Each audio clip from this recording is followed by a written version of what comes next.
creating impact for climate, nature, people, and development. New day, new inspirations. We get you freshest content on back of briefs. Change makers from across the world doing the little they're doing, the big they can with what they got, and making the world a better place. And joining me on stage is Kalonji, who is coming from DRC. Yes. Can you introduce yourself more towards what works you are part of? First, thank you for this opportunity to share my voice here. I am Guillaume Kalonji. I'm based in the eastern part of the Democratic Republic of Congo. And I'm a young climate activist working with a youth movement called Rise Up Movement Congo. And we are focused on climate education and the promotion of the just transition. That is amazing. Congratulations. And I will say I'm honored to meet someone from DRC. We don't get to meet Francophone African people represented. So it's an honor that you made it to be in this conference. Yeah. And also talking about Rise Up Movement, I just wonder, from your experience, what drew you to engage with Rise Up Movement? I would like to come back to that issue of Francophone. Yes. To be able to meet you, even to be here at COP, I used to teach myself English in 1 year. And that's helping me to be in touch with international climate space. And I started climate activism because I feel like Congolese people was outside the climate international spaces because of the language barrier. That's why I joined it, and now I'm working with more than 50 persons in my country. So let's come back to Rise Up Movement. Rise Up Movement is a movement started in Uganda first. I meet them on social media. Then after that, I feel like, so I need to do something locally in Congo. That's why I created Rise Up Movement Congo.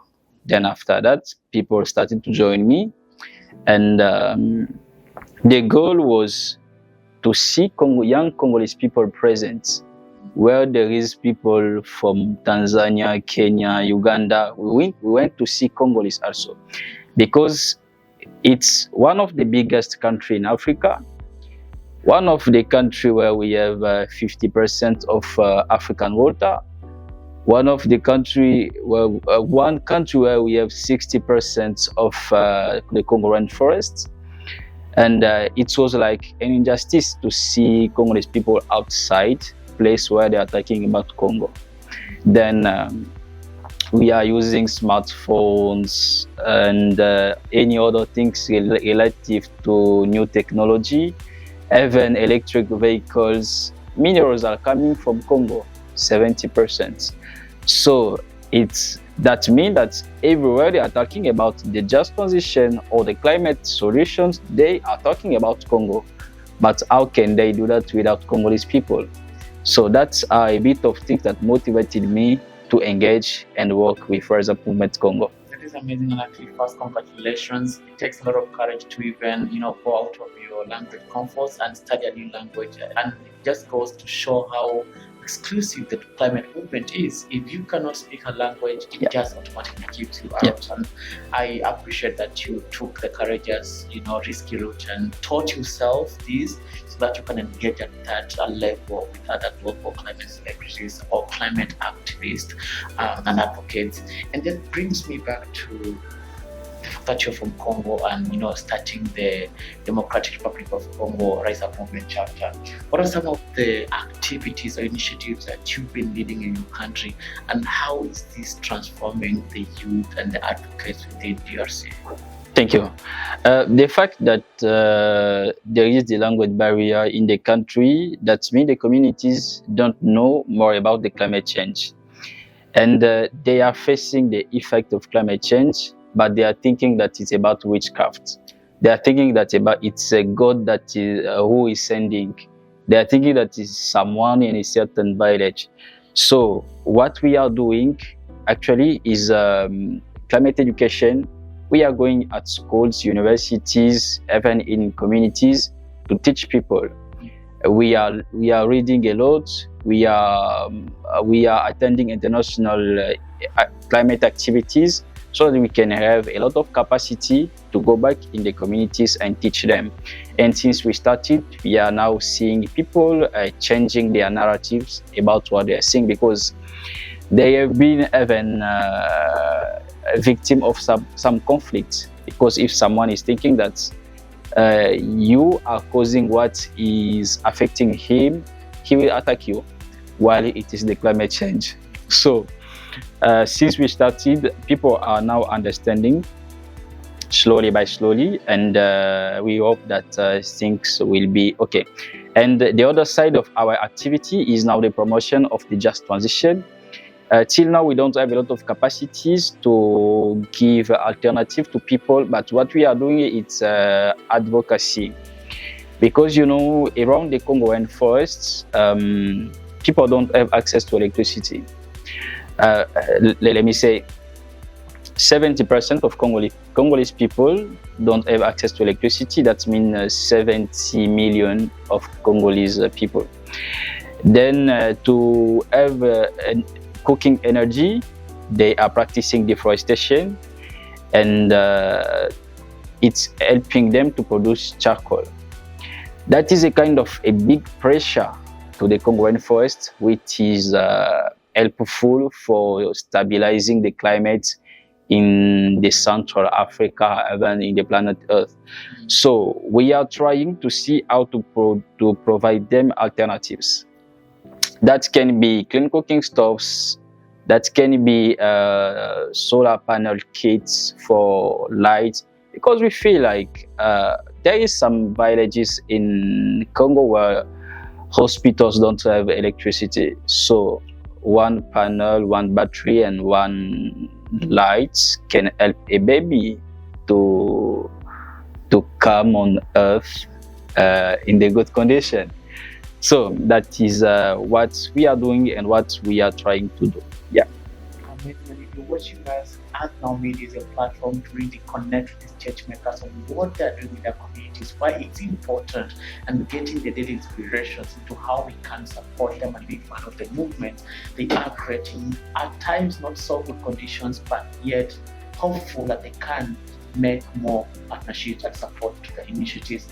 And Kalonji, you talk about DRC, and of course, true to it, it holds the global key, tropical rainforest that is important to mitigate and regulate our climate systems. Globally, it's also been known as a country that is supplying a lot of, minerals and elements for renewable energy, and it's really in that aspect has the natural wealth and the natural asset. But we're also seeing the wars, the conflicts, the poverty levels being high in this country. So I wonder what your reflection would be in terms of where do you see the future of Congo, climate action, biodiversity conservation, and even community transformation?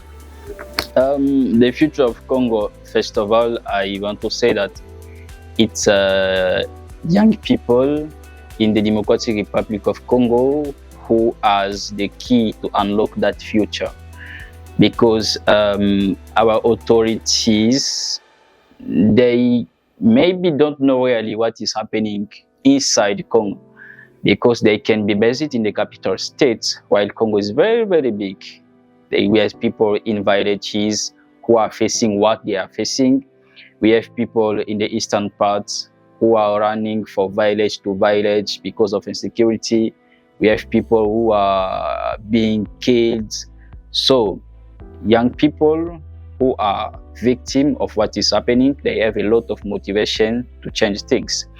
And I'm seeing Congo getting back to his place of greatness. We are not only great about the size, we are also great about what is in Congo, about what we are able to do and offer to the world.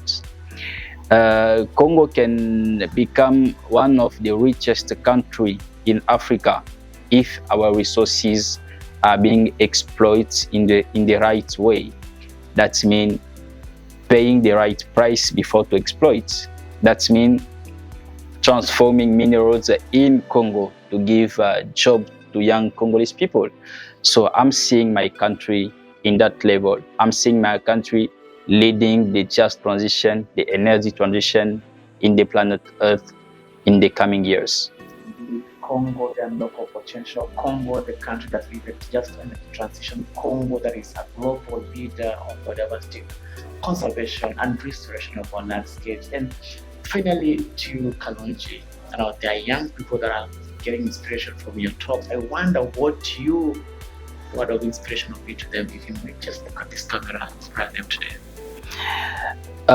To all of young people, not only in Congo but across Africa, who will be watching this video, you have a place in the climate space. Don't feel that there is so many climate activists in the world. There is the place for you, is waiting only for you. Then you can start where you are with what you have to change the situations in our lovely continent, Africa. Join us and let's transform. Wow. Start where you are with what you got. Can surely bring the difference. It's been a pleasure hosting you, and thank you so much for the wonderful insights. Kalonji, yes, we hope to continue being in touch and really supporting the movement back in Congo. And stay tuned at our media communicating impact for climate, nature, people, and development. See you next time.